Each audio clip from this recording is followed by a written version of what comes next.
Hello. അപ്പോൾ എല്ലാവർക്കും എൻ്റെ മറ്റൊരു വീഡിയോയിലേക്ക് സ്വാഗതം. ഇതും നമ്മൾ 12-ാം തീയതി എടുത്തൊരു വീഡിയോ ആണ്. അന്ന് അവിടെ പോയി വന്നതിന് ശേഷം വൈകുന്നേരമൊക്കെ ആയപ്പോഴത്തേനും ചേച്ചി പറഞ്ഞു നമുക്ക് വളകാപ്പ് പോലെ നടത്താമെന്നേ. അങ്ങനെ എല്ലാവരും കൂടിയിട്ട് വാഴയിലയും അതും ഇതും എല്ലാം എടുത്തിട്ട് വന്നേ.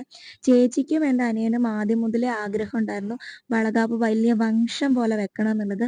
ഞാനാ സമ്മതിക്കാഞ്ഞത് കേട്ടോ. അതുകൊണ്ട് നടത്തിയില്ല. അപ്പം ഇപ്പോൾ രണ്ട് വീട്ടുകാരും ഉണ്ടല്ലോ എന്ന് പറഞ്ഞിട്ടാണ് വേഗം സിമ്പിളായിട്ട് നടത്താമെന്ന് പറഞ്ഞു കേട്ടോ. ഇല്ലെങ്കിൽ പിന്നീട് എനിക്ക് സങ്കടം വരും, ഫോട്ടോ എടുത്തില്ല അങ്ങനെയൊക്കെ ഒരു സങ്കടം വരുമല്ലോ എന്നൊക്കെ കരുതിയിട്ടാണ് ആളിത് ചെയ്തത്. പക്ഷേ നല്ല അടിപൊളിയായിരുന്നു. സിമ്പിളായിരുന്നെങ്കിലും എല്ലാവരും കൂടിയിട്ട് അത് അടിപൊളിയാക്കി തന്നു കേട്ടോ. നമ്മളൊരു പ്രഡിക്ഷൻ പോലെ ട്രീ ഒക്കെ വരച്ച് വെച്ചിട്ടുണ്ടായിരുന്നു. എല്ലാവരും അവരുടെ ആഗ്രഹം പോലെ പോയിട്ട് കളറൊക്കെ കൊടുത്തു. നല്ല രസമായിരുന്നു. രണ്ട് വീട്ടുകാരും നല്ല അടിപൊളിയായിട്ട് നിന്നു കേട്ടോ. അപ്പോൾ എനിക്കത് ഭയങ്കര സന്തോഷമായി. എനിക്ക് മാത്രമല്ല എല്ലാവർക്കും നല്ല സന്തോഷമായിരുന്നു. നമ്മുടെ ഫസ്റ്റ് എക്സ്പീരിയൻസ് ആണല്ലോ, എങ്ങനെയാണെന്നൊന്നും അറിയത്തില്ലായിരുന്നു. നമ്മൾ പിന്നെ ChatGPT-നോടും പിന്നെ കുറേ വീഡിയോസും ഒക്കെ നോക്കിയിട്ടാണ് കേട്ടോ ചെയ്തത്. പക്ഷെ എന്നാലും അടിപൊളിയായിരുന്നു. പിന്നെ ഇച്ചിരി സങ്കടം വന്നത് എന്നാന്ന് വെച്ചിട്ടുണ്ടെങ്കിൽ എൻ്റെ അനിയനും നാട്ടിലില്ലായിരുന്നു, ആളുടെ അനിയനും നാട്ടിലില്ലായിരുന്നു. പിന്നെ ഞങ്ങളുടെ ദേവുവും ഇല്ലായിരുന്നു. അപ്പോൾ അത് മാത്രമേ ഉള്ളൂ കുറച്ച് സങ്കടം വരാൻ വേണ്ടിയിട്ട്. ബാക്കിയെല്ലാം അടിപൊളിയായിരുന്നു കേട്ടോ. പിന്നെ ഞാനിത് എല്ലാവരും വളയിട്ട് തരുന്നതും ഒക്കെ ഞാൻ വീഡിയോ എടുത്ത് വെച്ചിട്ടുണ്ട്. കാരണം ഭാവിയിൽ കൊച്ചിനെ കാണാലോ, ഗേളായാലും ബോയ് ആയാലും കാണാലോ എന്ന് കരുതിയിട്ട് ഞാൻ ഇതൊക്കെ ഒരു മെമ്മറി അല്ലേ എന്ന് കരുതിയിട്ട് എടുത്തു വെച്ചതാണ്. അപ്പോൾ എല്ലാവരുടെയും വീഡിയോ കണ്ടാലോ.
അപ്പോൾ ഇത്ര ഉണ്ടായിരുന്നുള്ള വീഡിയോ. ഇഷ്ടപ്പെട്ട ലൈക്ക് ചെയ്യാനും ഷെയർ ചെയ്യാനും സബ്സ്ക്രൈബ് ചെയ്യാനും മറക്കരുതേ. ബൈ.